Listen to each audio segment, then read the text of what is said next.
Hola, ¿qué tal? Bienvenidos a Voz News. Qué bueno que nos acompañan este jueves 4 de diciembre. Los saluda Karina Yapor. Vamos a los titulares. Comparece en el Congreso el almirante encargado de las operaciones navales que combaten el narcoterrorismo en el Caribe. Además, el FBI arresta al principal sospechoso de colocar bombas cerca de las sedes de los comités nacionales republicano y demócrata en enero de 2021. Y el presidente Trump acusa a México y Canadá de aprovecharse del Tratado de Libre Comercio en detrimento de los Estados Unidos. Los detalles de esto y más en Voz News, que comienza ahora.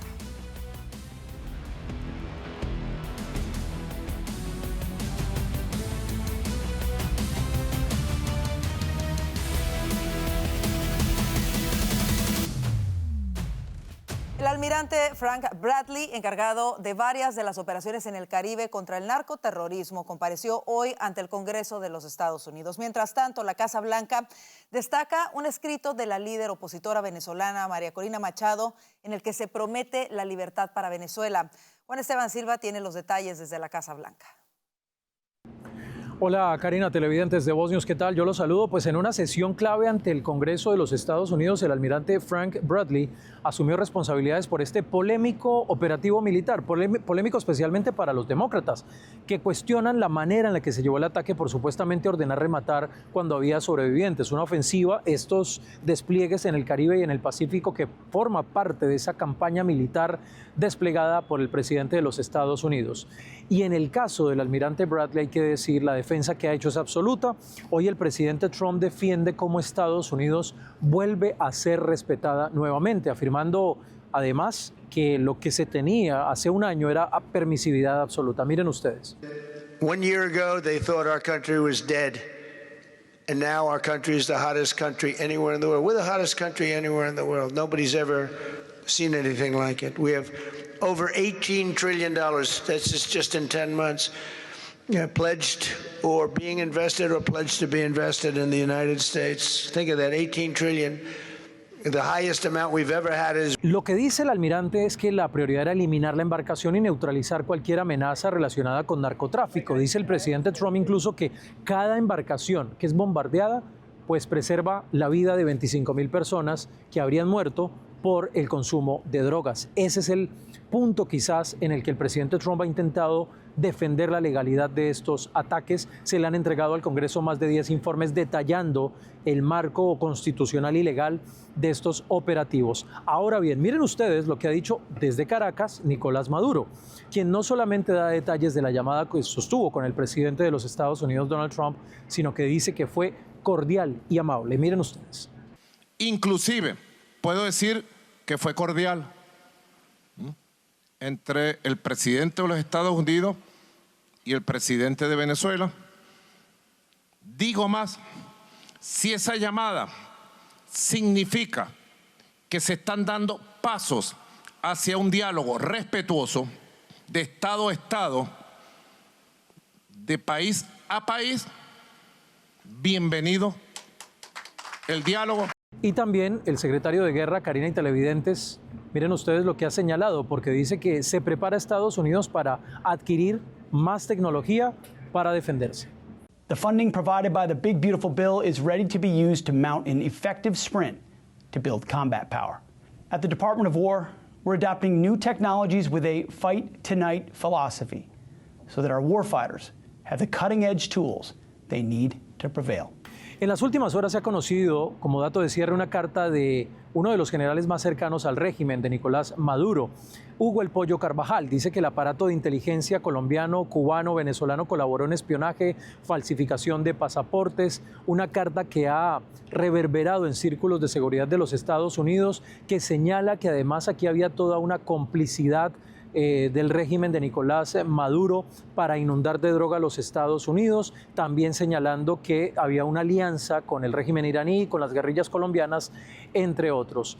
Y como dato de cierre les quiero contar, miren ustedes la columna que escribe María Corina Machado en el New York Post, que destaca también la portavoz de la Casa Blanca, Caroline Leavitt. Allí María Corina Machado hace una defensa de la libertad, de la necesidad de restablecer la democracia en Venezuela, pero critica también duramente al régimen de Nicolás Maduro. Así que continúa la presión en el Caribe, en aguas internacionales, esas conversaciones que dice Nicolás Maduro podrían avanzar eventualmente con los Estados Unidos, pero lo cierto, televidentes de Voz News, es que la presión continuará. Es la información desde la Casa Blanca para Voz News. Juan Esteban Silva. Y para hablar sobre esta supuesta carta del general Hugo El Pollo Carvajal, miembro arrestado del Cártel de los Soles, y sobre la legalidad de las acciones militares en el Caribe, hacemos contacto con el comandante retirado de la Marina estadounidense, Jesús Romero. Jesús, bienvenido de nueva cuenta a Voz News. Comenzamos con cuál es tu análisis de esta carta que al parecer es legítima, Jesús. Bueno, primero que todo, gracias por tenerme en tu programa, Karina. Y esta carta representa la cronología, el momento en que esta carta sale a la luz pública. Me llama muchísimo la atención porque viene luego del indulto con el expresidente hondureño Juan Orlando Hernández. Nosotros vimos que el presidente Trump le otorga un indulto y esta carta del Pollo Carvajal sale justamente un poco tiempo después de esta carta. Lo que sí es cierto es que en esta carta el Pollo Carvajal básicamente está diciendo que él es testigo de ciertos eventos ilegales que cometieron el régimen de Venezuela, entre ellos conspiración ilícita con los cubanos y rusos para llevar a cabo ataques clandestinos y subversivos contra intereses norteamericanos. También sale a la luz de su participación adentro del Cartel de los Soles, todo en una manera como que primero buscando presión pública para que el presidente Trump lleve a cabo operaciones militares contra el régimen de Nicolás Maduro. Y la otra parte es que es muy posible de que Hugo Carvajal y su bufete de abogados estén buscando algún tipo de beneficio con el Departamento de Justicia para tener algún tipo de indulto similar al que él obtuvo el expresidente Hernández. Como lo señalas, Jesús, en esta carta hay acusaciones muy precisas, muy puntuales. Recordemos que este ex jefe de inteligencia militar está desde que estaba Hugo Chávez en el poder.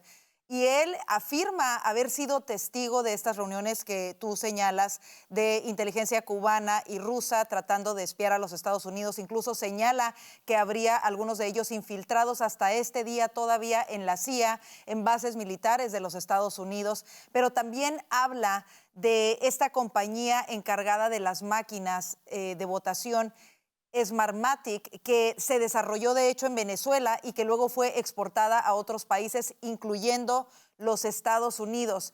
Creo que la pregunta que muchos van a tener es qué tanta credibilidad se le puede dar a El Pollo Carvajal, quien está esperando ser sentenciado aquí en los Estados Unidos, y qué tanto puede servirle esta información a la administración del presidente Trump en esta lucha en contra del Cártel de los Soles. Bueno, obviamente que sectores diferentes de profesionalismo ven este tipo de carta debajo de diferentes prismas. En la mía, por ejemplo, yo tuviese que corroborar y buscar un tipo de bona fides de que esta carta es en esencia fidedigna. Nosotros lo que no vemos en la carta, Karina, es detalles particulares. Obviamente es muy posible que si esta carta es fidedigna es para el propósito y uso para influenciar el público. Si esta carta fue utilizada por parte del bufete de defensa del Pollo Carvajal hacia el Departamento de Justicia y hacia el Ejecutivo como el presidente, obviamente deberían de tener más detalles, porque simplemente cuando vemos esta carta de la manera que está, tenemos que tomarle credibilidad a un individuo quien está cumpliendo una sentencia en los Estados Unidos por narcotráfico que quiere que le creamos lo que está en esta carta. Muchas de las cosas que están en la carta se pueden encontrar en el Internet, Karina. Y se pueden verificar de alguna manera, por supuesto. Ahora, otro de los temas centrales en torno a esto, Jesús, es la operación en el Caribe y su supuesta ilegalidad en torno a la destrucción y la forma en que se han llevado a cabo las destrucciones de las narcolanchas en aguas internacionales. Hoy el Comité de Inteligencia del Congreso tuvo acceso a estos videos de los operativos de las narcolanchas. Uno de los miembros demócratas del comité dijo que era lo más inquietante que ha visto en su carrera. Yo quisiera saber tu opinión al respecto, que has estado siguiendo de cerca cómo se han llevado a cabo estas operaciones. ¿Qué tan diferentes son de otras operaciones similares que administraciones y presidentes anteriores han llevado y realizado? Y si tú crees que se actuó conforme a la ley de guerra en este caso, ¿no? Estados Unidos ha declarado que está en guerra. ¿Cómo ves tú estas declaraciones y si crees que se han llevado de la forma correcta? Bueno, a mí me llama la atención la doble moral de los demócratas con los republicanos y específicamente ahora.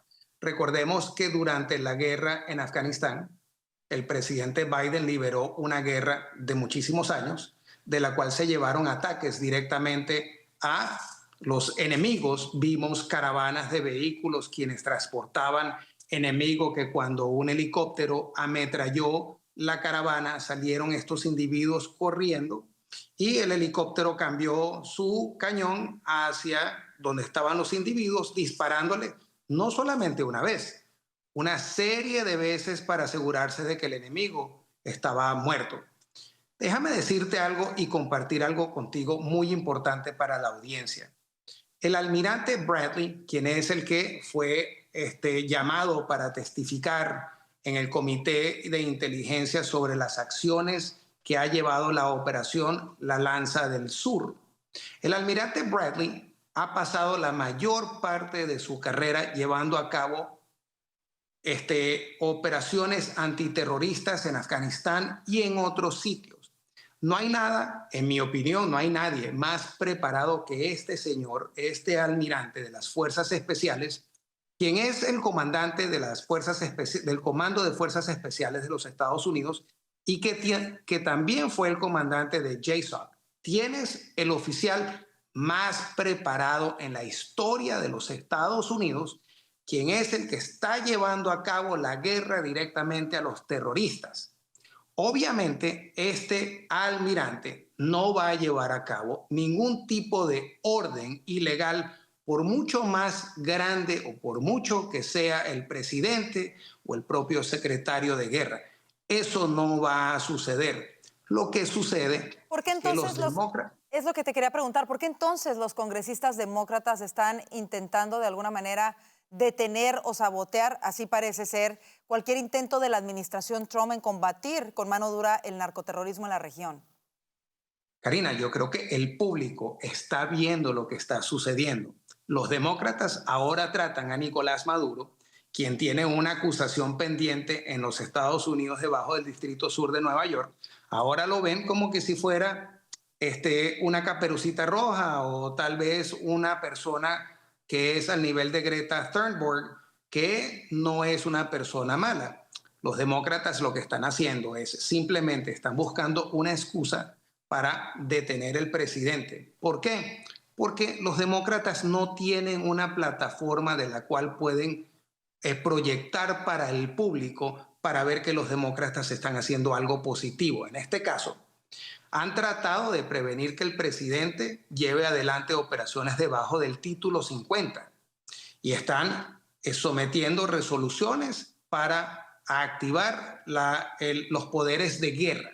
Entre otras palabras, claro. El día de ayer 4 senadores, 2 republicanos y 4 demócratas sometieron un acto simbólico para tratar de parar el presidente, pero ninguno de ellos utilizó la frase título 50 en ninguno de los comentarios que hicieron.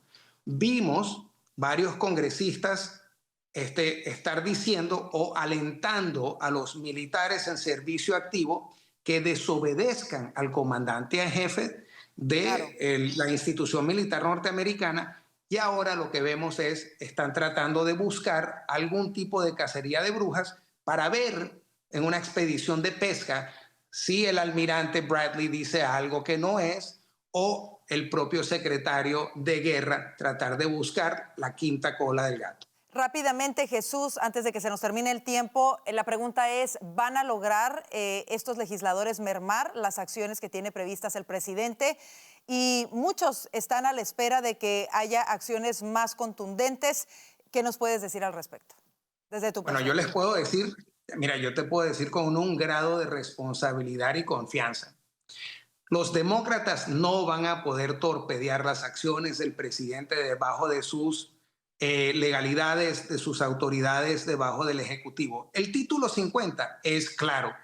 Y no es que el presidente Trump tenga algo diferente, porque lo han venido utilizando sus antepasados. El presidente Obama, el presidente Biden y ahora el mismo presidente Trump. O sea, que no es malo el juego si no les gusta la pelota. Así es, pues vamos a seguir muy atentos a lo que sucede con esto. Jesús Romero, queremos como siempre agradecerte el darte el tiempo para ayudarnos a comprender más lo que está sucediendo en torno a este operativo. Gracias de verdad. Por supuesto, con mucha responsabilidad siempre. Y nuevas aerolíneas cancelaron sus vuelos hacia Venezuela tras la advertencia de Estados Unidos sobre el cierre del espacio aéreo. Las aerolíneas panameñas Copa Airlines y Wingo suspendieron durante 2 días sus vuelos desde y hacia Venezuela, sumándose a otras 8 compañías que ya habían cancelado operaciones en respuesta a una alerta de la Autoridad Aeronáutica estadounidense por el aumento de la actividad militar en el Caribe. Por esta situación y de manera preventiva, varias aerolíneas internacionales suspendieron temporalmente sus vuelos hacia el país.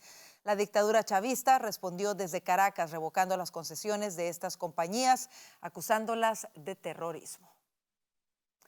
Y de regreso a nuestro entorno, un hombre residente en Virginia fue arrestado por el FBI la madrugada del jueves tras casi 5 años de investigación.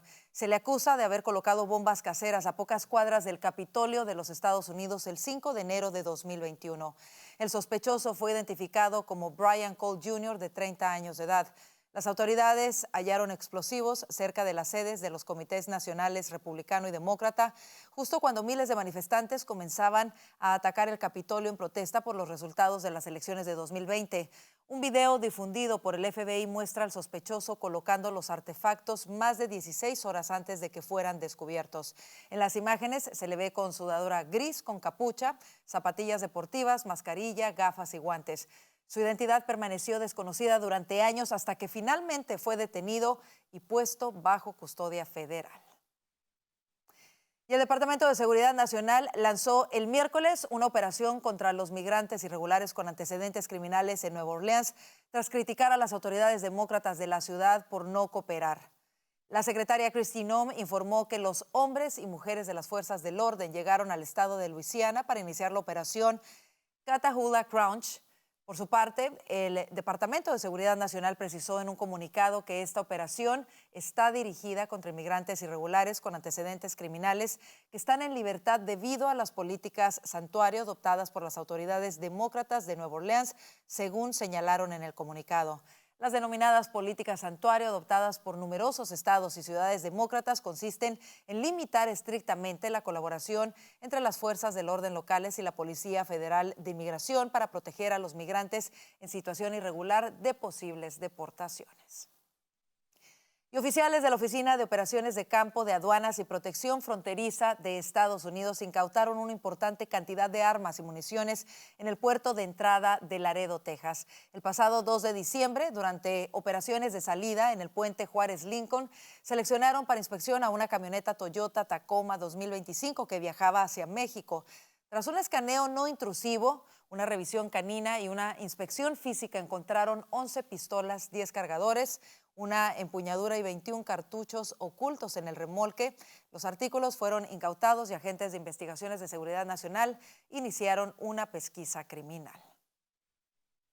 El secretario de Estado Marco Rubio anunció nuevas restricciones de visados contra personas de Nigeria y otros países en respuesta a la masacre de cristianos perpetradas por milicias fulani y grupos islamistas radicales.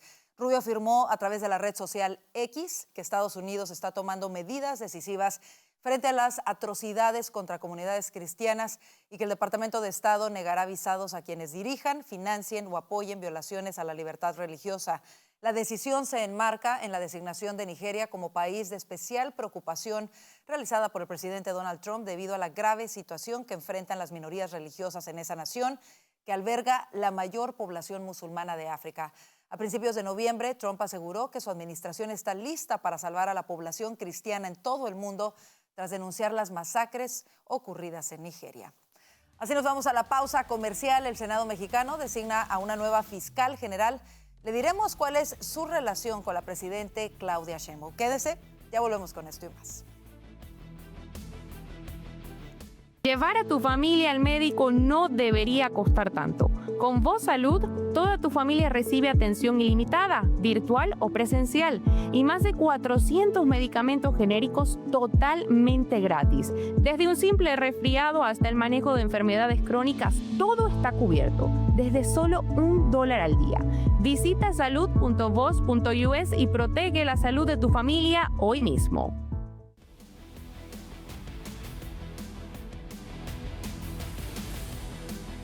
El presidente Donald Trump ya no quiere renovar el TEMEC y ahora propone acuerdos separados con Canadá y México. El día de mañana, en el marco del sorteo del Mundial de Fútbol, el presidente Trump se encontrará con la presidenta mexicana Claudia Sheinbaum previo al evento.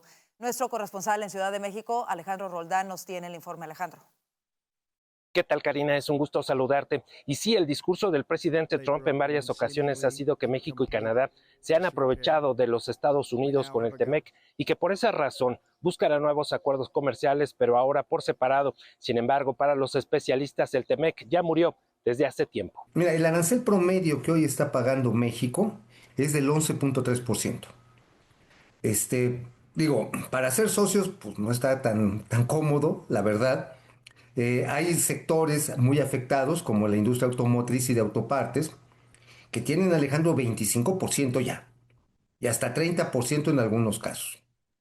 Sí, entonces, ya está muerto. O sea, el TEMEC murió, nada más que se le sigue intentando resucitar. Mira, tan solo de enero a agosto de este año las exportaciones mexicanas sumaron $425,154 millones, un aumento respecto al mismo periodo de 2024. Las principales organizaciones agrícolas de Estados Unidos han pedido a la administración del presidente Trump prorrogar hasta 2042 la vigencia del TEMEC, porque afirma que tanto México como Canadá son claves para la competitividad global de la industria.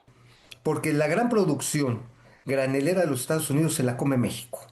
México hoy comemos básicamente por la gran producción en las ciudades, la gran producción que hay en las llanuras estadounidenses. De hecho, México hoy por hoy es el importador más grande del mundo de maíz. Mientras tanto, la presidenta Claudia Sheinbaum viajará a Washington para el sorteo del Mundial de Fútbol. Todo indica que tendrá una breve reunión con el presidente Trump, pero antes de partir fue cuestionada sobre si el TEMEC está por terminar. Porque dijo, termina el tratado, pero en realidad no termina el tratado. Hay una revisión, pero no es cierto que termine el tratado el próximo año. Pero bueno, en su visión lo plantea de esta manera, pero también plantea que puede haber otro tratado. La mandataria mexicana pasará la noche en la capital de los Estados Unidos. Será una reunión muy importante porque hay muchos temas que ambos mandatarios deben de profundizar, como son seguridad, economía y migración. Esta es la información desde la Ciudad de México. Para Voz News, Alejandro Roldán. Gracias, Alejandro. Y en más información sobre México, el Senado mexicano designó a una nueva fiscal general tras la abrupta salida del ex titular del cargo en medio de diferencias con la presidenta Claudia Sheinbaum por la coordinación en la estrategia anticrimen. La nueva fiscal es Ernestina Godoy, quien se desempeñaba como consejera jurídica de la presidencia y fue fiscal de Ciudad de México cuando Sheinbaum gobernaba la capital. El nombramiento ocurre luego de semanas difíciles para el gobierno de Sheinbaum en materia de seguridad. El ex fiscal general Alejandro Hertz, un abogado de 86 años, se convirtió en 2019 en el primer fiscal independiente de México tras una reforma legal que establece que debía permanecer en el cargo hasta 2028. Sin embargo, la semana pasada renunció a petición de Sheinbaum, quien le ofreció representar a México al frente de una embajada. La renuncia se produjo en medio de versiones de medios locales sobre crecientes diferencias entre la Fiscalía y la Presidencia por la filtración a la prensa de asuntos sensibles, algunos ligados a funcionarios del oficialismo. Y varios alcaldes de ciudades mexicanas visitaron esta semana Washington, D.C. para conversar con agencias del gobierno e instituciones de interés sobre la importancia de la cooperación entre México y Estados Unidos para lograr seguridad y estabilidad económica en los dos países. Vanessa Vallejo conversó con los alcaldes de la ciudad de Chihuahua y Hermosillo sobre esta colaboración fundamental en medio de la guerra contra las drogas y la nueva política de aranceles. Vanessa. Tan pronto como el presidente Donald Trump llegó a la Casa Blanca para esta segunda administración, muchas cosas cambiaron en materia de la relación con México. Y producto de esos cambios, situaciones como las caravanas de decenas de miles de migrantes en la frontera sur desaparecieron. Para el alcalde de Chihuahua, una ciudad que vivió este fenómeno de primera mano, esto se debe a las políticas del presidente Trump y a la respuesta de la administración de México a esas presiones por parte de la administración Trump. Varios alcaldes mexicanos estuvieron esta semana acá en Washington, D.C., tratando de fortalecer relaciones con Estados Unidos y de trabajar en conjunto en temas como el migratorio. Entre esos alcaldes que han estado de visita conversando con el Departamento de Estado, Homeland Security y otras entidades están Marco Antonio Bonilla, alcalde de Chihuahua, y Antonio Astiazarán, alcalde de Hermosillo, Sonora, con quienes tuvimos la oportunidad de conversar. El alcalde de Chihuahua resaltó que la política de Trump trae efectos inmediatos. Durante la administración Biden vimos muchos episodios en los que había caravanas muy grandes, mucha gente digamos en muchas ocasiones esperando en México, porque eso desapareció, es decir, fue el efecto Trump, fue la presidenta Sheinbaum, es una colaboración de los dos. ¿Cuál es su explicación a que ya no vemos eso? Yo creo que es en actos, ¿no? El primer acto es la exigencia del presidente Trump y el amago al mismo tiempo. Si no lo haces, pues te subo aranceles. El segundo acto es pues el acatamiento del gobierno mexicano a esta disposición que, como te digo, pues de no haberse hecho tendría implicaciones económicas fuertes para México. Y también para Estados Unidos, debo decirlo. Marco Antonio Bonilla también habló de cómo las políticas del presidente Trump no solo benefician a Estados Unidos, sino a comunidades mexicanas como Chihuahua y Ciudad Juárez. Veamos lo que dijo. O sea, que usted diría que estas políticas, esa presión de la administración Trump en cuanto a migración, incluso terminaron beneficiando a comunidades locales como Chihuahua. Sin lugar a dudas, sobre todo a Ciudad Juárez, ¿no? Que es, pues, como te digo, el paso a la frontera con El Paso, Texas, justamente, ¿verdad? Y al final de cuentas, esta determinación y esta operación del gobierno mexicano, pues, ayudó a que se destensara el tema de esta crisis humanitaria en Ciudad Juárez. Otro de los objetivos fundamentales de estos alcaldes es buscar una cooperación, incluso a nivel local y de manera directa con las autoridades americanas. Antonio Astiazarán, alcalde de Hermosillo, Sonora, nos contó sobre los retos que enfrentan los alcaldes en materia de seguridad y particularmente con un gobierno federal que les ha reducido el presupuesto. Veamos. ¿Ustedes en Hermosillo han recibido como una reducción del presupuesto para la policía? Una reducción importantísima, un corte total presupuestal del 2000. ¿De eso desde el gobierno federal? Pues la explicación del gobierno federal fue que en su momento ese recurso era importante para constituir la Guardia Nacional o para fortalecer al ejército mexicano. Entonces el dinero que antes se iba a los municipios ahora se está destinando a instituciones de carácter central que en teoría pues buscan financiar también parte del combate al narcotráfico y la inseguridad. Pero yo insisto, no puedes pacificar tú un país si debilitas a las policías municipales. Pues estos dos alcaldes nos dijeron que una de las ayudas más importantes que podría prestar Estados Unidos es esa cooperación directa con los gobiernos locales en cuestiones como información y capacitación, y que creen que ha sido un error del gobierno federal de México ver la estrategia de seguridad y lucha contra las drogas como algo que debe ser manejado casi completamente a nivel federal. Pues conversaciones muy importantes para Estados Unidos y también para México, un país que según estos dos alcaldes ya ve las consecuencias positivas en materia de seguridad gracias a las políticas del presidente Donald Trump. En otra información, un médico que suministró ketamina al actor de la popular serie Friends, Matthew Perry, en los meses previos a su sobredosis mortal, fue sentenciado a 30 meses de cárcel en un tribunal de Los Ángeles. Salvador Plasencia, de 44 años, es el primero de los 5 acusados por la muerte de Perry en octubre de 2023 en ser sentenciado. El médico se declaró culpable en junio de 4 cargos de distribución de ketamina, un anestésico que es utilizado de forma controlada en tratamientos para la depresión y estrés postraumático, pero que también es abusado y vendido de forma ilícita. En más información, la cuenta regresiva para la primera Copa del Mundo con 48 equipos comienza este viernes cuando se celebre en Washington, D.C. el sorteo final de 2026. La Copa del Mundo más compleja de la historia desde el punto de vista logístico se celebrará en Norteamérica del 11 de junio al 19 de julio con 16 equipos más que se suman al evento mundial frente a los 32 países que participaron en Qatar en 2022. La ceremonia del viernes en el Centro Kennedy a orillas del río Potomac. Será un evento repleto de estrellas, pero el presidente Trump será el protagonista. Se espera que el presidente republicano sea el primer galardonado con el Premio de la Paz de la FIFA, que se entregará durante la ceremonia del sorteo en reconocimiento a los enormes esfuerzos de aquellas personas que unen a la gente y aportan esperanza a las generaciones futuras, como lo ha señalado el presidente de la FIFA, Gianni Infantino. Por cierto, Voz News estará desde el Centro Kennedy en Washington, D.C. para ofrecerles todos los detalles de esta importante ceremonia. Así nos vamos a la pausa comercial. Quédese con nosotros, ya viene el panel de Voz News. Si vives con diabetes tipo 2, lo último que necesitas es otra factura costosa. Con Voz Salud tienes atención médica ilimitada, laboratorios con descuento y medicamentos gratis, incluyendo insulina, para que puedas cuidar tu salud sin afectar tu bolsillo. Todo desde solo $1 al día. Visita salud.voz.us y toma el control de tu salud.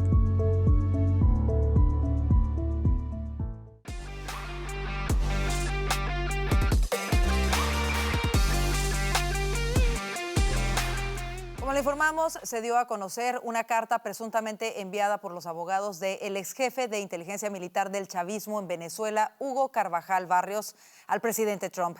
Entre las aseveraciones que plantea en esta carta el Pollo Carvajal es que a él le consta cómo se crearon grupos delictivos como el Tren de Aragua y fueron enviados a los Estados Unidos para desestabilizar, colaboraciones con Rusia y Cuba para espiar a los Estados Unidos y hasta la creación del sistema electrónico de votaciones que ahora se utiliza en varias partes aquí en Estados Unidos de Norteamérica. Para analizar todo esto a profundidad, le damos la bienvenida a Vanessa Vallejo, analista político de Voz, Orlando Avendaño, periodista y analista político de Voz, y a Franklin Camargo, analista político de Voz. Bienvenidos. Y comenzamos con, para quienes no conocen, ¿quién es el Pollo Carvajal? Contigo, Orlando, ¿quién es este personaje y qué es lo que te llama la atención de esta carta? Bueno, su testimonio es particularmente valioso, porque el Pollo Carvajal no era cualquiera. No era un funcionario más del régimen de Maduro, que usaba una camiseta roja y gritaba consignas a favor de Chávez. Estamos hablando del jefe de la inteligencia de primero Hugo Chávez y luego de Nicolás Maduro. Era el que manejaba todo el aparato de contrainteligencia, de espionaje, de inteligencia del régimen, bien sea para efectos domésticos como para espionaje internacional. Era un nombre clave en el desarrollo de gran parte de las actividades delictivas.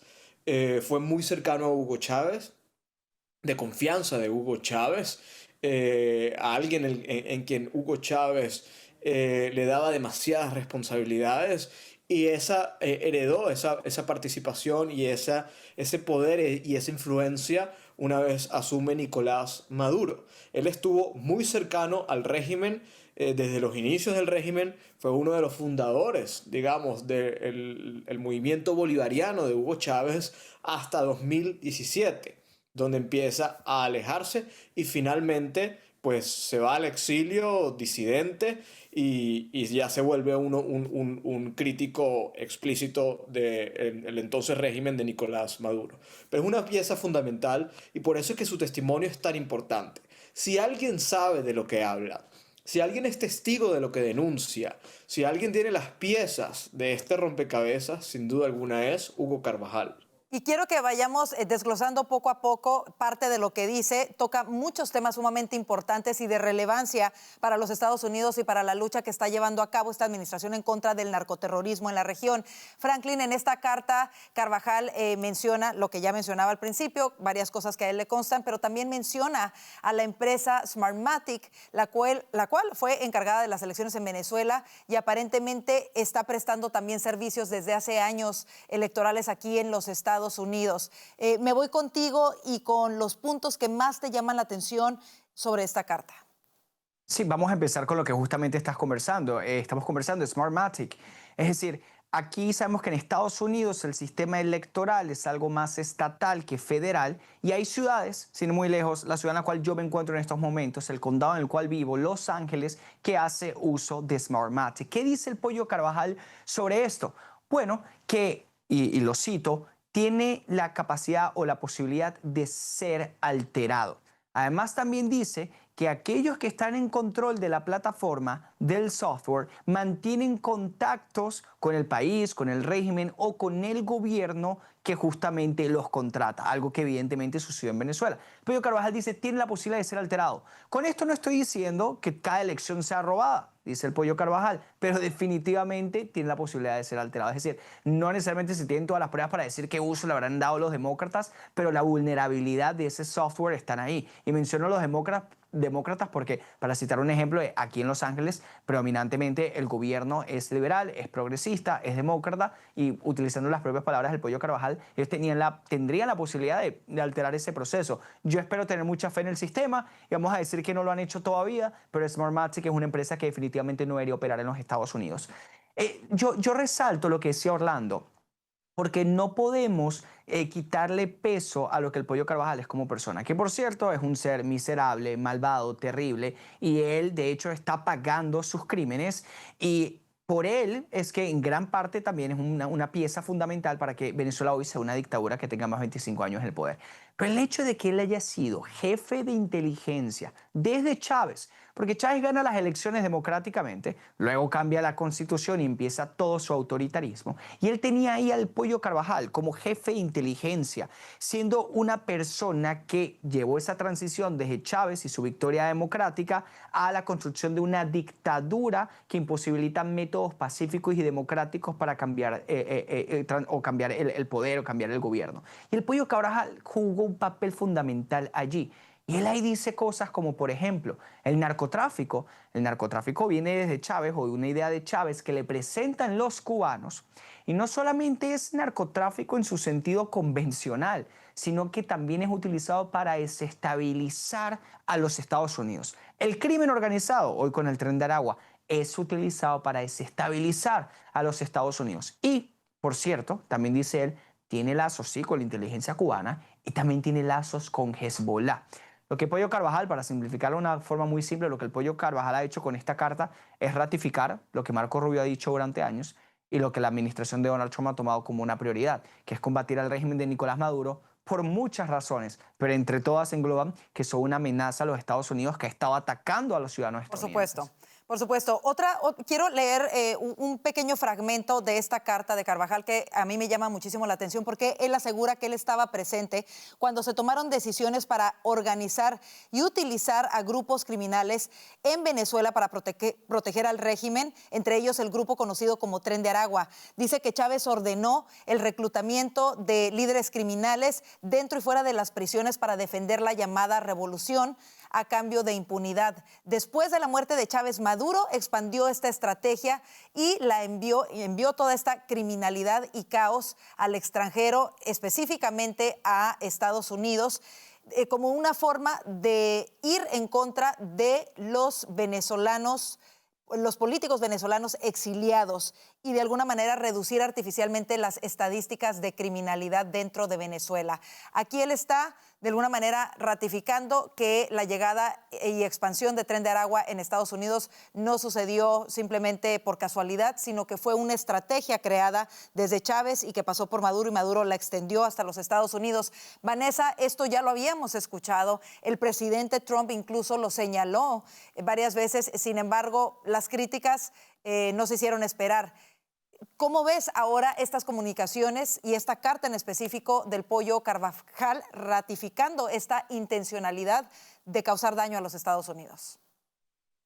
Pues yo creo que es importante en el sentido que brinda información a personas que de pronto veían las declaraciones del presidente Trump como unas declaraciones exageradas, como mentiras que él se inventaba.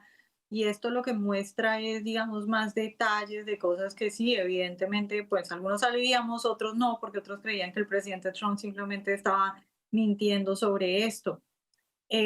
Sobre este tema en particular, el Pollo Carvajal dice que el régimen de Venezuela, por ejemplo, ofrecía a estos delincuentes pasaportes y armas para que pudieran venir a delinquir acá en Estados Unidos, o si lo queremos ver, digamos, más precisamente como ese mecanismo de desestabilización a este país. Y de eso, por ejemplo, ahorita que alguien mencionaba la relación con Hezbollah, que también la menciona, eso también es otro de los temas que se ha hablado y que mucha gente volteaba la cara y como que ignoraba eso.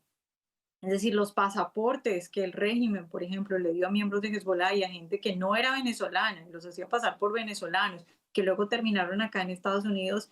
Esa es una de las amenazas más importantes y más peligrosas que a mí se me puedan ocurrir de todas estas, digamos, estructuras que ha creado el régimen. Y pues bueno, por eso esa carta es tan importante para que de pronto la gente conozca más y ojalá que muchos medios se hagan eco de esto y entiendan un poco más las dinámicas, porque a veces yo siento que la gente es como que no entiende las dinámicas de estos regímenes y cree que todo lo que se dice es mentira o exagerado. Claro. Pero de verdad que lo que se asegura en esta carta supera cualquier ficción. Por ejemplo, también asevera en otra parte que por 20 años el régimen venezolano ha enviado espías a los Estados Unidos. Muchos de ellos todavía, dice, están en los Estados Unidos actuando como miembros de la oposición venezolana.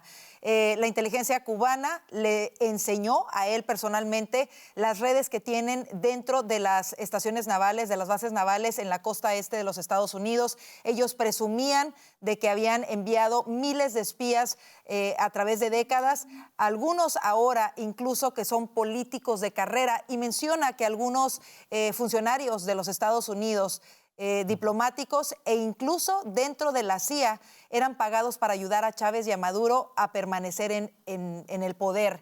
Estos americanos actuaron como espías para Cuba y Venezuela y algunos de ellos permanecen activos hasta este día. Me parece sumamente preocupante estas aseveraciones y no sé, pero quizá esto explica por qué hay algún sector dentro de los Estados Unidos que se resiste tanto a este operativo. Orlando, ¿a quién podría estarse refiriendo el Pollo Carvajal? Bueno, creo que el tema de la CIA es llamativo. Sabemos que durante la administración Trump 1, la CIA fue, parece que, un factor de disuasión y que evitó que se concretaran operaciones eficientes contra el régimen de Nicolás Maduro. Pues la CIA en general parece que ha tenido la desconfianza del gobierno del presidente Trump, y aquí entonces ahora surge este testimonio de Hugo Carvajal. Por el otro lado, el tema de la oposición. Yo creo que a nadie le sorprende esto. Ojalá supiéramos los nombres simplemente para confirmar lo que muchos sabemos. Pero que la oposición está infiltrada, la oposición venezolana, que ha sido cooptada por el régimen y que hoy opera en nombre del régimen, de alguna manera disfrazada bajo este aspecto de opositor, es algo que hemos temido por muchos años y claro, que finalmente hay una gran figura del chavismo que lo denuncia. Esto es muy grave, todo lo que dice el Pollo Carvajal, pero lo que hace es confirmar, de acuerdo al testimonio más valioso que pudiera haber al respecto, una serie de teorías que se han sugerido por muchos años y que es importante atajar porque evidentemente corresponden una amenaza a la seguridad nacional de Estados Unidos y a la seguridad hemisférica. Claro, y justo el día de hoy el almirante Frank, relacionado a todo este tema, el almirante Frank Bradley, encargado de varias de las operaciones en el Caribe contra el narcoterrorismo, compareció ante el Comité de Inteligencia del Congreso de los Estados Unidos para responder cuestionamientos sobre la legalidad de las operaciones, en específico en contra de las narcolanchas.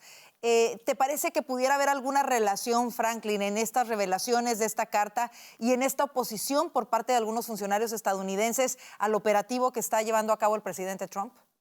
Mira, yo no dudo que hayan personas actualmente dentro, incluso, cuidado, y de la propia administración de Donald Trump. También hay influencers o supuestos comentaristas políticos, hay periodistas o pueden haber también miembros del Partido Demócrata que de alguna u otra forma pueden estar conectados con grupos o con gobiernos que no les conviene o no buscan, obviamente, un cambio político en Venezuela. Esto no lo dudo. Ahora, creo que también gran parte de la administración, del Partido Demócrata y de la plataforma demócrata, tanto en el Congreso como en otros espacios, se oponen a casi cualquier cosa que haga Donald Trump y por esto incluso están dispuestos a estar del lado de narcotraficantes.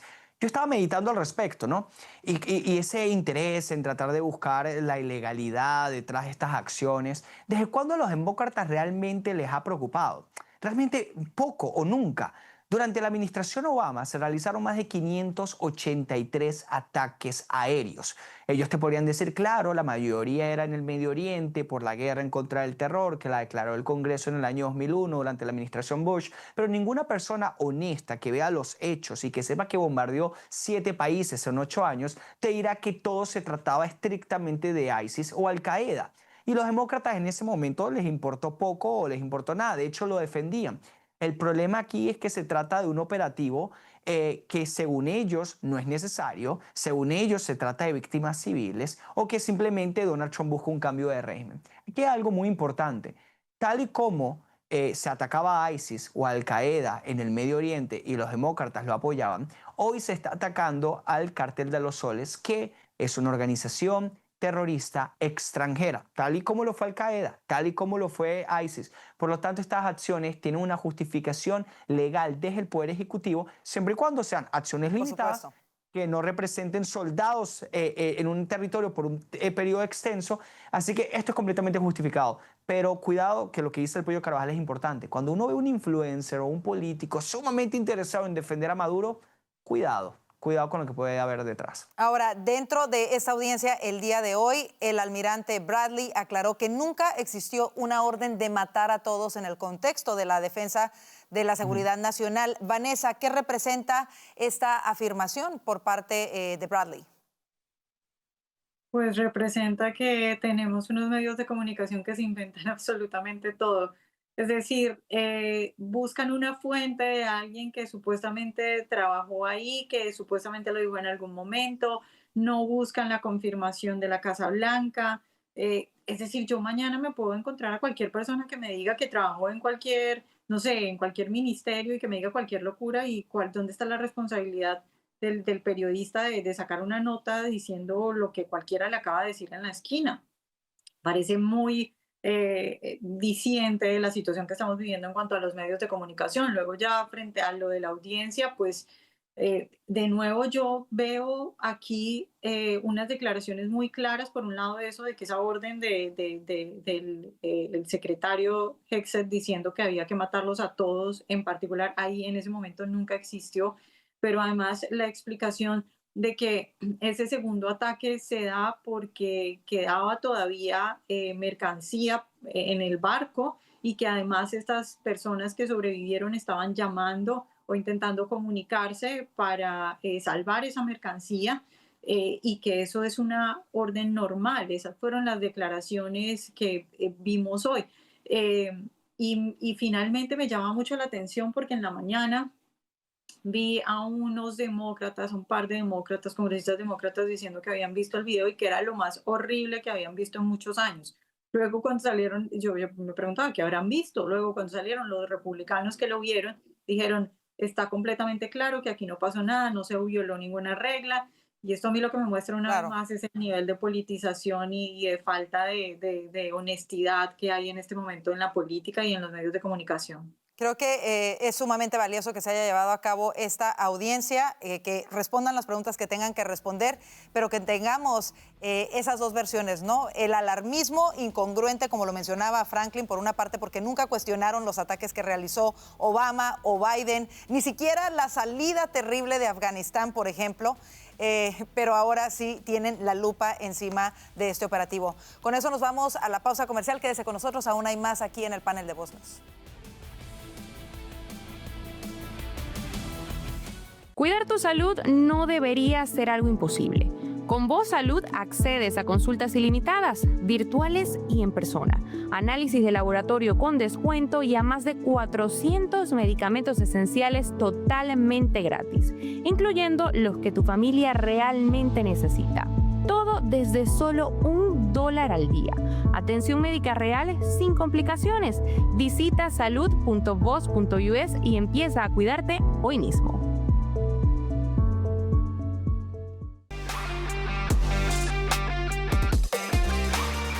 El Departamento de Seguridad Nacional lanzó ayer una operación contra migrantes irregulares con antecedentes criminales en Nueva Orleans.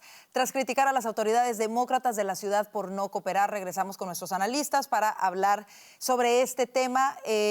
Vanessa, comienzo contigo. ¿Qué mensaje envía la administración al lanzar esta operación dirigida contra lo que ellos designan como o califican como migrantes irregulares con antecedentes criminales en una ciudad que aplica política santuario, pero no solamente es la ciudad de Nueva Orleans, sino otras ciudades también en el estado de Luisiana? ¿Cómo lo ves? Pues yo creo que es el avance de la administración en algo que ya había puesto sobre la mesa y que ya había dicho que estaba decidido a hacer. y la administración tiene el poder para hacer este tipo de cosas y algo que ha dejado muy claro es que si bien las autoridades locales y por ejemplo la policía local no están obligadas a, digamos, estar involucradas y trabajar en equipo con las autoridades federales y migratorias, lo que no pueden hacer es interferir en este tipo de procesos. Yo creo que ahí es donde se ven los problemas. Lo hemos visto ya en otras ciudades, hemos visto una situación, por ejemplo, muy difícil en Chicago, donde la policía local, a veces en una línea gris, pero otras veces yo creo que para mí claro que está pasando la línea, entorpece o dificulta el trabajo de las autoridades de migración y de las autoridades federales, lo cual pone en riesgo a todo el mundo, incluyendo a la policía local. Y aquí yo creo que se puede desatar un desorden y una especie de, no sé, enfrentamiento civil muy difícil, porque si tenemos a las autoridades locales de estas ciudades demócratas y de estados demócratas, digamos que aupando a la gente para que salga e intervenga en este tipo de cosas, y tenemos por el otro lado un gobierno federal diciendo que si alguien interviene o pone un problema en uno de estos operativos puede enfrentar cargos, pues vamos a tener además enfrentamientos entre civiles. Es decir, me parece a mí un tema muy complicado y muy sensible. Hablando, y yo estoy de acuerdo contigo que es un tema sumamente complicado. Hay varios factores aquí. En un principio, el Departamento de Seguridad Nacional aseguraba que todos estos operativos iban dirigidos principalmente a personas con antecedentes criminales, lo cual incluso los votantes hispanos apoyaban profundamente y creo que siguen apoyando profundamente. Hemos visto que el apoyo a estas políticas migratorias ha disminuido conforme se han ido implementando. Leyendo un artículo del New York Times, señalaban cómo una de estas ciudades en Luisiana, que tiene una gran población hispana, realmente los negocios están cerrando debido al temor que hay por estas redadas. Y ellos hacían este reportaje y señalaban que muchos de estos hispanos llegaron a Luisiana después del huracán Katrina, que fueron parte de la reconstrucción después de este devastador huracán y simplemente se quedaron ahí, muchos quizá de manera legal, otros quizá sin la posibilidad de regularizar su estatus. Y ahí surge la pregunta, porque hemos visto ahora el departamento, me parece, y corríjanme si estoy mal, que las últimas informaciones que hemos tenido es que el Departamento de Seguridad Nacional reconoce que alrededor del 48% de los detenidos no tienen récord criminal, además de haber violado las leyes migratorias, pero no tienen otro tipo de antecedentes criminales. Me voy contigo, Orlando. ¿Cómo ves esta situación? ¿Ha cambiado el porcentaje? Reconocer que un 48% es un número alto, es casi la mitad de los detenidos en estos operativos, no tendría antecedentes criminales. ¿Cómo puede afectar esto a la administración de cara a las elecciones de medio término? Es un número altísimo, pero es que además hay otras proyecciones que son peores, que te dan prácticamente la cifra ofrecida inicialmente por el Departamento de Seguridad Nacional, pero invertida. Es decir, prácticamente la mayoría de las detenciones no son de inmigrantes con historial criminal. Esto es un problema, porque si no tienen historial criminal, ¿de quiénes estamos hablando? Estamos hablando probablemente de trabajadores, gente que contribuía con la economía, que era parte de una empresa, gente que se relacionaba con otras personas y con otras personas que probablemente voten, ¿no? Y hayan sido una parte significativa de la elección del presidente Trump el año pasado. Es decir, estamos afectando directamente a la gente que también apoya al presidente. Tú mencionabas en el caso de New Orleans o en el caso de otras ciudades donde prácticamente barrios enteros se están vaciando, hay comunidades enteras que se están vaciando. En el caso del Doral, en Miami, yo tengo muchos testimonios, he escuchado a muchísima gente que vivía en comunidades y barrios de clase media acomodada, que trabajaba, que contribuía con la economía, que incluso generaba empleos y se han tenido que ir. Y hay urbanizaciones de 30 casas donde 16 de esas 30 casas están vacías porque la gente se ha tenido que ir por miedo al tema migratorio. Y es gente que, aunque quizá no vote propiamente todavía, apoya al presidente Trump, que confiaba en la política anticomunista del presidente Trump y que se relaciona con gente que sí vota y que sí es nacional. Entonces, yo creo que el tema migratorio, aunque es la razón principal por la que Donald Trump fue electo, también pudiera convertirse en la razón principal por la que el Partido Republicano pierda las elecciones de medio término. Es paradójico, pero el tema migratorio es un tema humano. No estamos hablando de economía, no estamos hablando del precio de la carne o el precio de los huevos. Estamos hablando de la familia, de una señora que trabaja, del hijo que se levanta a trabajar en la tienda del barrio o lo que sea. Estamos hablando de historias personales, de dramas personales. Tratarlo como simplemente estadística es subestimar poblaciones que pueden apoyarte o no. Y al final estás teniendo un impacto en lo que van a ser las elecciones del próximo año. Y creo que sobre todo en cuestión, yo creo que la mayoría de los votantes, por ejemplo, están de acuerdo en la deportación de criminales y en la deportación quizá de las personas que llegaron bajo las políticas de fronteras abiertas, bajo la administración Biden, que fueron millones sin ningún tipo de rastreo, a comparación de muchas personas que tienen años en este país, como tú lo decías, a lo mejor que han contribuido, que tienen incluso a lo mejor familia que ya es ciudadana de este país. Es un tema sumamente complicado. Franklin, ¿cómo lo ves tú? Y cerramos contigo el tema. Es un tema incluso de pragmatismo no solamente electoral o de popularidad, de qué es lo mejor para los Estados Unidos. Porque eso es una pregunta que hay que hacernos y además es lo más importante. Porque aquí hay que, incluso cuando se trata el tema de inmigración, hay que preguntarnos qué es lo mejor para Estados Unidos. No solamente para los inmigrantes, con quienes obviamente sentimos gran empatía. Y lo mejor para los Estados Unidos en estos momentos es cerrar la frontera. Donald Trump efectivamente lo hizo y la mayoría de los hispanos así lo querían. Deportación de inmigrantes criminales, sí. Y que se trate de mejor manera, además sabiamente también, la deportación o el proceso legal de otras personas. Y a esto es donde yo voy. El proceso de deportación es un proceso complicado, a pesar de que las imágenes lo muestran fácil y así también los medios de comunicación. La administración de Donald Trump ha deportado cerca de 500,000 personas hasta ahora, lo cual es un número importante, pero equivaldría a unos 2, vamos a decir 3 millones, siendo optimistas, al final de la última administración de Donald Trump. Sí, de 10, 15, 20 millones de indocumentados que hay en los Estados Unidos, al final no sabemos oficialmente el número exacto, es difícil saberlo. Si solamente puedes deportar a 3, 4 de ellos, 4 millones, enfócate en que sea lo peor. Y con lo peor me refiero a que hayan cometido crímenes, no trabajen, sean una carga para el país o hayan entrado recientemente bajo las políticas de fronteras abiertas de Joe Biden.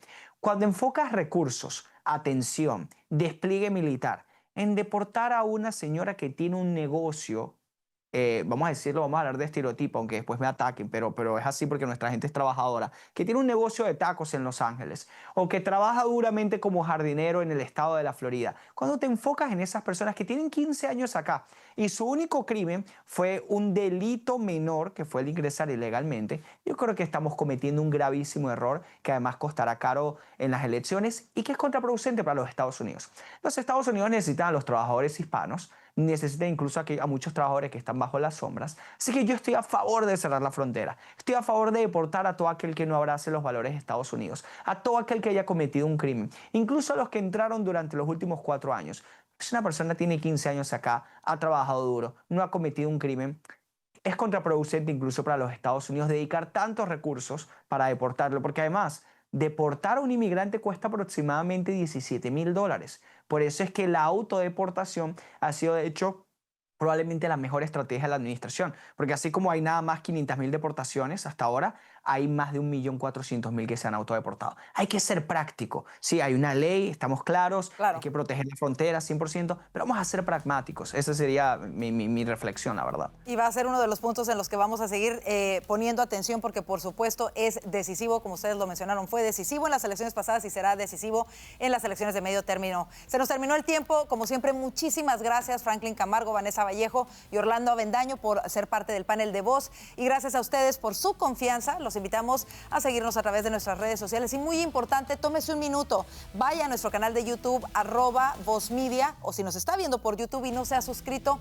suscríbase, active la campanita, es gratis. De esta manera simplemente nos ayuda a crecer y a seguir trabajando para usted. Que tenga excelente noche y si Dios lo permite, le esperamos mañana. Bendiciones.